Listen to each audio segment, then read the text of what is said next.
There's a lot going on. My tongue is burning. Not what I was expecting. So, my gosh, my cheeks started peeling on the inside. So what does it look like when a beginner goes against a veteran in whiskey tasting? Well, not to find out. So we're just gonna compare notes. What does it look like when a beginner goes up against a veteran? Pull up my cheat sheet here. Always use that cheat sheet, especially in the beginning. So he's got a little flavor wheel, flavor chart you can get on Google. Some whiskey tubers have their own. I'm going to make my own chart actually. Yeah. So y'all be looking for that. Definitely more of a scent profile than the last one. This right one off jumps, the bat. yeah. There's more muchness on this. Yeah. I'm still trying to identify a few things, but You wouldn't happen to smell caramel, would you?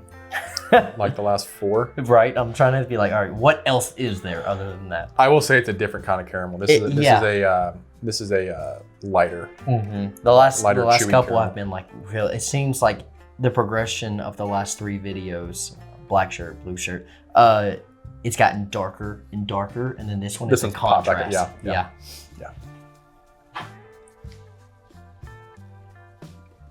yeah. Ooh. That's spicy. Oh yeah. Wow. That's spicy. Not what I was expecting. Yeah. That lit my tongue up. Wow. Not what I was getting on the nose at all. That numbing feeling is back. Tip of my tongue because I swished it. Yeah. Oh.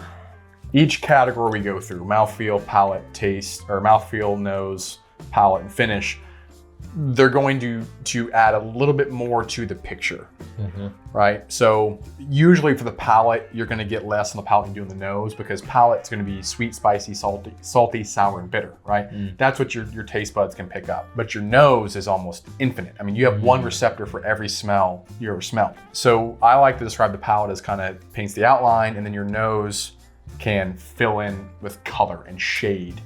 Sugary. Very. Which I think even sugar is. All right, let me ask you this then. It has brown sugar, burnt sugar, or caramelized sugar on our little cheat sheet here.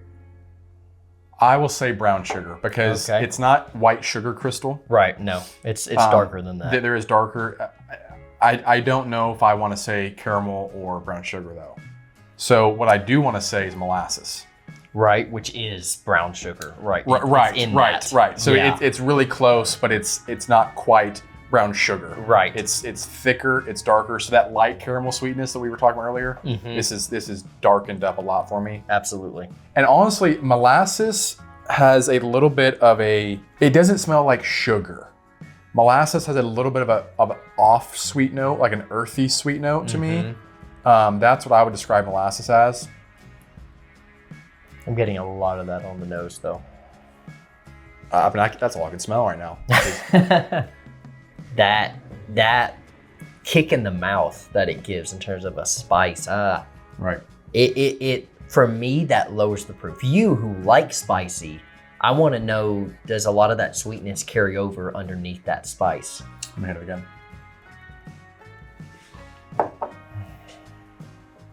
So, my gosh, the mouthfeel is dry. Black licorice on the palate. Okay. So a very, very off sweet, slight sweet, dark note, earthy-ish, but it's a candy. Like it's black licorice. You can tell there's some sugar mixed in with all that. Which I think the correct word is anise, A-N-I-S-E, or anise. Okay, so keep the sweet note in mind. I want you to look at this oak, and then give me one of those oak notes if you smell it. If you smell any of those oak notes. Just off of the nose, you have new oak, sweet oak, light oak, toasted oak, spicy oak, strong oak, and old oak. I mean, sweet oak. I don't know. Just everything about this nose is sweet to me. Yeah. If I try to separate that out, for me, I wouldn't say toasted oak. I wouldn't say spicy oak. Now on the palate, absolutely spicy for me. I wouldn't say old. It doesn't, and I don't know if you'll disagree. It doesn't seem old to me. No. I want to combine toasted and spicy oak. Okay. So toasty is going to be lighter sweets, vanillas, vanilla floral, sugar crystal, marshmallow, things like that. Dark charred oak is gonna be burnt sugars, caramels, molasses, brown sugar. So I want to combine it because you do get spice, but the spice never separates. I'm not gonna call this spicy oak because I don't get a spicy oak note. Right. I get a sweet spicy oak note.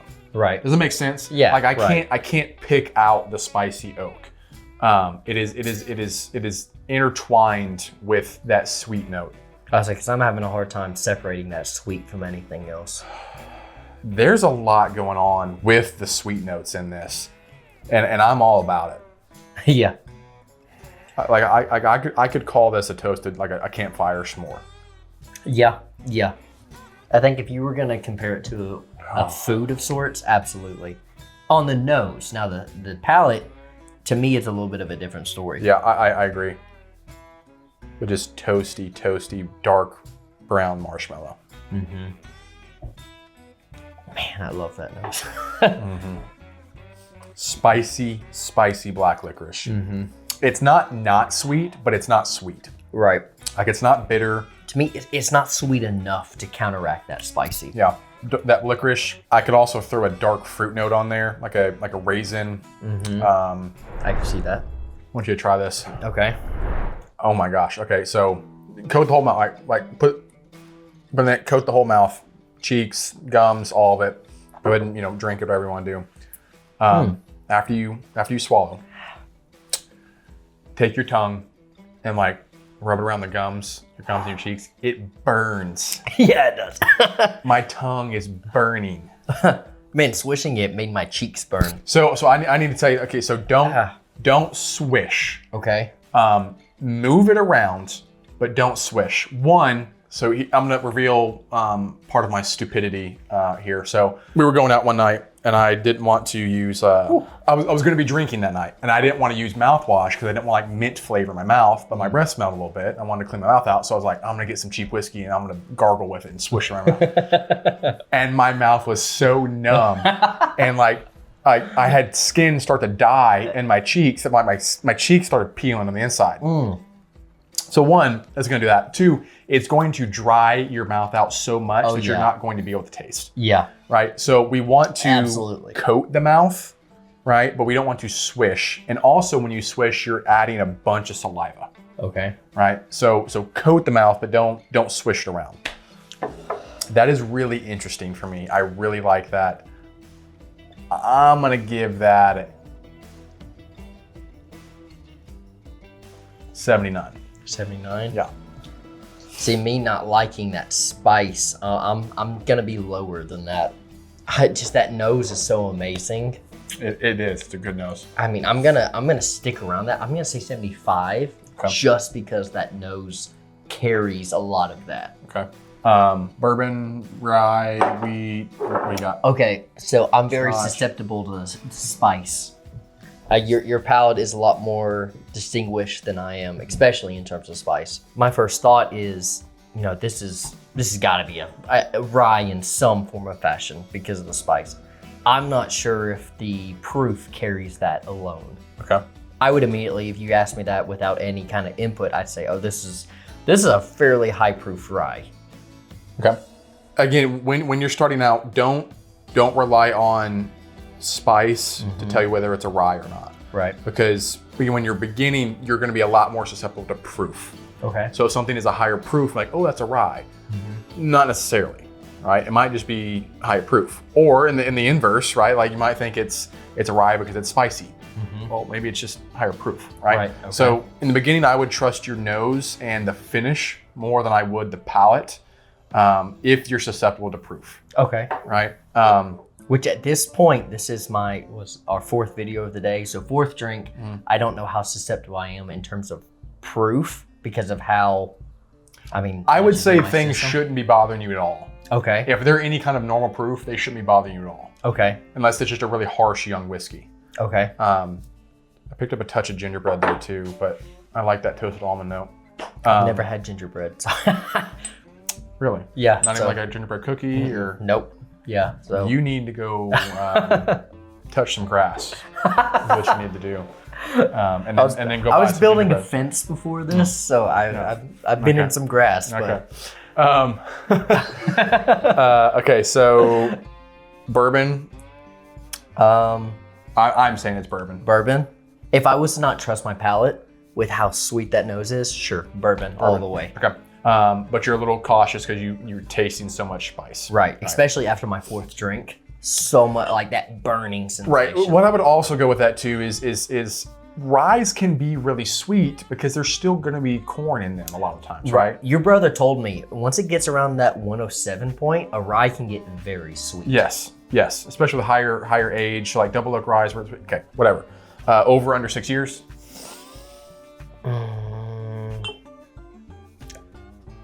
I think we're just over, personally. I would agree. Now I'm getting a smoky citrus note. Right. Right after we said citrus.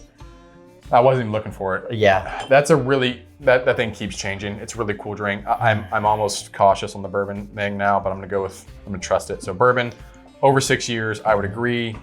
Proof, I'm gonna go pretty hot because I'm gonna say 120 at least. 120. Yeah. I was thinking at 123. Like 23? I was thinking with the amount of burning sensation, I was gonna say pretty high. Okay.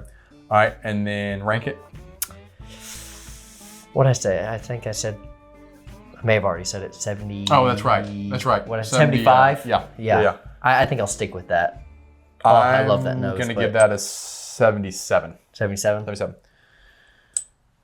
Very cool. Okay. So that's where the nose came from. So this is Kelvin barrel aged. This is 4-gate, single barrel. It's a store pick. It's you can read that? only because I've had to dissect it before. Okay. And I know. 4-gate, single barrel store pick, 7-year toasted rye. You need to show the camera what that is. I laughed because I was like, how on earth can he read that? Yeah, you can't see it. So there's a lot going on here. Kelvin Barrel is one of the best cooperages I think ever. Their products are always going to be darker, sweeter, toastier. Okay. It is a rye. It's 7 years old, so it's a little bit of an older rye. Just over that 6 year, like we thought. So it's going to be charred and toasted, and then a lot of times Kelvin will groove the inside of the barrel. So there's a lot of barrel influence going on there.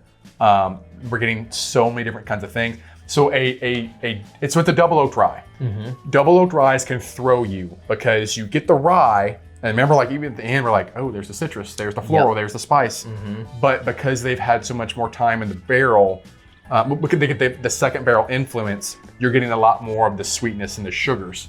So it makes, oh, this smells like bourbon. It's super, super sweet, right? That was a good drink. The nose was just unfolding and unfolding and unfolding. 77, 75, pretty solid bottle. Oh, what proof? We gotta look at the proof on it. Yeah. What did we say? I said 123. Which I don't even know if we're gonna be able to get it because it's a store pick. So it's cast strength. It's cast strength. I don't know. I won't be able to look up the proof. I'll have to ask my brother later. He'll put it in the comments. Steven put the proof in the comments on this, but it's gonna be a cast strength. It's a store pick. So it'll be high proof for sure. Gotcha. Okay. Yeah. All right, guys. I hope you enjoyed this video. Please comment, like, subscribe. I love interacting with y'all, and we'll see you in the next one. Do you want to personally curate a whiskey flight at your door every single month? Well, I've got good news for you. Whiskey of the Month Club. Every single month, you get 4 pours of a flight curated by me in a video going through this with you. So we're going over specs of the bottle, history, all kinds of cool things about that bottle, taking you through tasting notes. It's a themed flight every month, delivered to your door every month, whether you're local or far away. It's 4 pours, $55 a month for 1 ounce, $95 a month for 2 ounces. So if you'd like to sign up, email me, rank1023@gmail.com. It's also in the description, and we'll show you how to get there. Back to the video.